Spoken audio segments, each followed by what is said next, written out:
السلام علیکم ورحمۃ اللہ تعالی وبرکاتہ۔ الحمد للہ الذی کفا والصلاة والسلام علی عباده الذین اصطفى،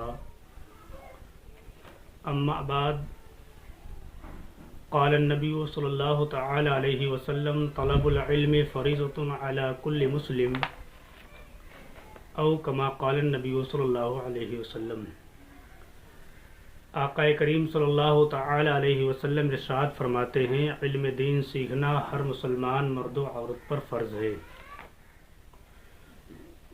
دوستو، اسی سلسلے نبویہ صلی اللہ تعالی علیہ وسلم کو آگے بڑھاتے ہوئے آج ایک اہم مسئلہ آپ حضرات کے سامنے لے کر حاضر ہوئے ہیں۔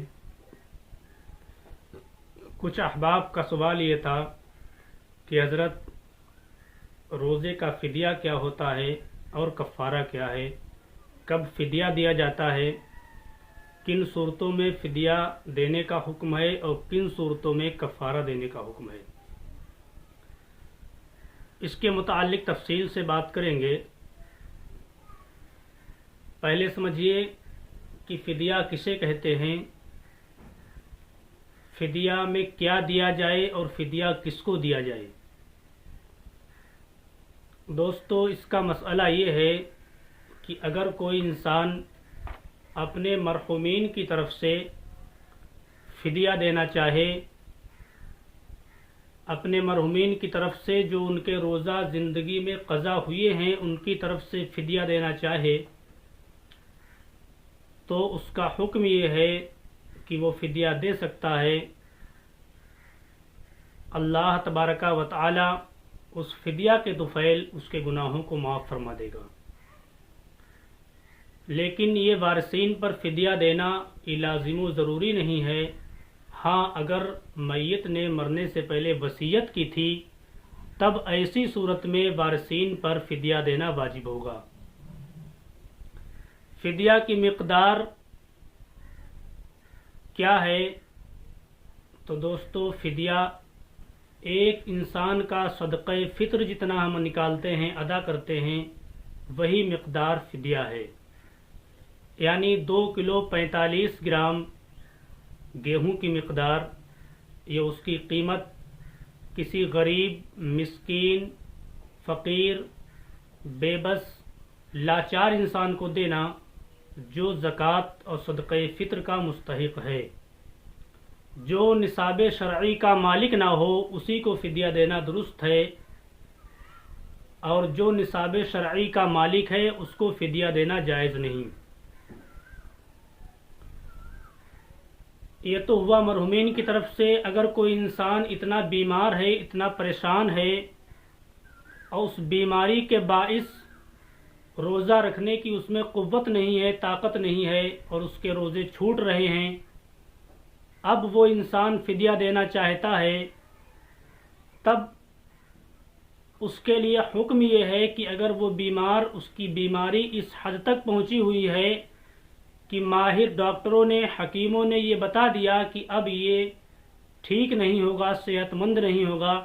بلکہ اس کو اپنی زندگی کے باقی تمام ایام بستر علالت پر ہی پورے کرنا ہوں گے، اب یہ زندگی میں شفایاب نہیں ہو سکتا ہے، یہ اس حالت پر نہیں پہنچ سکتا کہ یہ روزے رکھ سکے، تب ایسی صورت میں اس کے لیے حکم یہ ہے کہ ایک روزے کا فدیہ ایک صدقہ فطر کی مقدار ادا کرے۔ اس طرح سے حساب لگا کر کے پورے 30 روزوں کا صدقہ فطر کے حساب سے نکال کر جو مالک نصاب نہ ہو، جو صدقہ فطر اور زکوٰۃ لینے کے مستحق ہیں، ان تک وہ مال پہنچا دے، ان کو اس کا مالک بنا دے، تب ایسی صورت میں وہ ان سے بری الذمہ ہو جائے گا۔ لیکن ایک مسئلہ یہ آتا ہے کہ اگر کوئی انسان بیمار ہے، وقتی طور پر بیمار ہے، اس کی حالت ایسی نہیں کہ وہ روزہ رکھ سکے، لیکن صحت مند ہونے کی امید ہے، شفایاب ہونے کی امید ہے، وہ کچھ دنوں کے بعد، کچھ ماہ کے بعد صحت مند ہو سکتا ہے، شفایاب ہو سکتا ہے، درست ہو سکتا ہے، روزے رکھنے کی اس کے اندر قوت پیدا ہو سکتی ہے، تب ایسی صورت میں اس کے لیے فدیہ دینے کا حکم نہیں بلکہ اس پر قضا لازم ہے، یعنی جب وہ درست ہو جائے، شفا یاب ہو جائے، صحت مند ہو جائے تو جو بھی اس کے فرض روزے قضا ہوئے ہیں ان کی قضا کرنا، ان کو رکھنا اس پر واجب ہے۔ اگر اس نے قضا نہ کی اور ان روزوں کا فدیہ ادا کر دیا تب ایسی صورت میں اس کا جو فدیہ اس نے دیا ہے وہ فدیہ نفل ہو جائے گا اور اس پر روزے کی قضا باقی رہے گی۔ لیکن اگر شفا یاب نہیں ہو سکتا ہے تب ایسی صورت میں فدیہ کافی ہے۔ اور اگر کسی نے جان بوجھ کر روزہ چھوڑ دیا یا کسی نے جان بوجھ کر روزہ توڑ دیا اس کی بہت سخت وعیدیں ہیں۔ فدیہ تو کیا، اللہ کے نبی صلی اللہ تعالی علیہ وسلم ارشاد فرماتے ہیں کہ جان بوجھ کر روزہ ترک کر دینا، پوری زندگی انسان اگر روزہ رکھتا رہے تب بھی اس کا بدل نہیں ہو سکتا، وہ ثواب نہیں پا سکتا، او کما قال النبی صلی اللہ علیہ وسلم۔ مفہوم حدیث یہ ہے کہ نبی آخر الزمان صلی اللہ علیہ وسلم نے یہ درس دیا اپنی امت کو کہ اگر بلا وجہ شرعی ایک روزہ ترک کر دیا، ساری زندگی روزہ انسان رکھتا رہے پھر بھی اس کا بدل نہیں ہو سکتا، یعنی وہ ثواب نہیں پا سکتا۔ ہاں، کفارے کا حکم جو ہے اس سے انسان گناہگار تو نہیں ہوگا، کفارہ ادا کر دیا گناہ سے بچ جائے گا، لیکن بلا وجہ شرعی چھوڑنے کا جو عذاب ہے اس سے تو محفوظ ہو گیا، لیکن جو اس کو چھوڑنے کی بنیاد پر جو ثواب سے محرومی اس کو ملی ہے، روزہ رکھنے میں جو اسے ثواب ملنا تھا، پوری زندگی روزہ رکھتا رہے پھر بھی وہ ثواب نہیں پا سکتا۔ یہ ثواب صرف اس مقدس مہینے کے، رمضان المبارک کے مقدس مہینے میں اللہ تبارک و تعالیٰ نے اپنے بندوں کو عطا فرمایا۔ اس لیے دوستو ہمیں چاہیے کہ بلا وجہ شرعی روزہ نہ ترک کریں۔ اگر کسی نے جان بوجھ کر روزہ چھوڑ دیا اس پر کفارہ لازم ہو جاتا ہے تب ایسی صورت میں فدیہ دینے سے کام نہ چلے گا، بلکہ اب اس پر کفارہ لازم ہے، یعنی غلام آزاد کرے۔ غلام کا تو وقت چلا گیا، دور نہیں ہے، تو اب دوسرا جو حکم ہے اس کے لیے کہ کم سے کم 60 روزے لگاتار رکھے، 60 روزے لگاتار پے در پہ اس طرح سے رکھے کہ بیچ میں کوئی روزہ چھوٹ نہ پائے، تب یہ اس کا کفارہ ہوتا ہے۔ اور اگر کوئی 60 روزے رکھنے کی طاقت نہ رکھ سکتا ہو تو کم سے کم 60 مسکینوں کو کھانا کھلائے یا 60 مسکینوں کو صدقہ فطر دے دے، صدقہ فطر کی مقدار ادا کر دے، تب بھی وہ انسان اس گناہ سے بچ جائے گا۔ تو دوستو، صدقہ فطر دینا رمضان المبارک میں،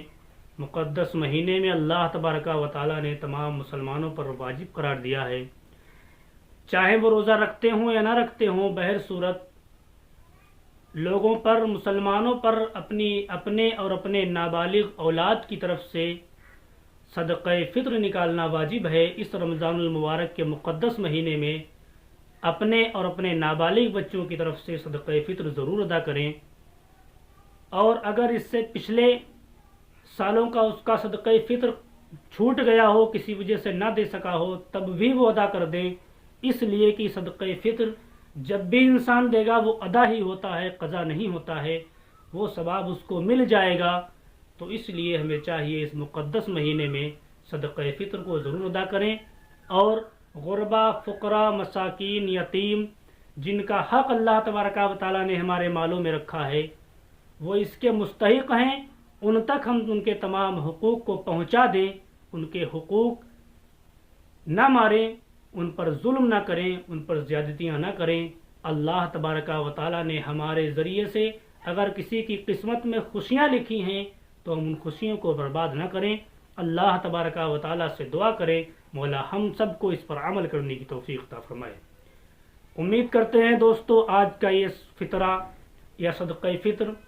اور فدیہ اور کفارے کے اہم مسائل آپ حضرات کو بہت اچھی طرح سے سمجھ میں آ گئے ہوں گے۔ تو دوستو، صدقہ جاریہ سمجھ کر ان مسائل کو اپنے دیگر مسلمان بھائیوں تک پہنچائیں تاکہ وہ اپنے اعمال کی اصلاح کر سکیں اور اللہ کے عذاب سے بچ سکیں۔ السلام علیکم ورحمۃ اللہ تعالی وبرکاتہ۔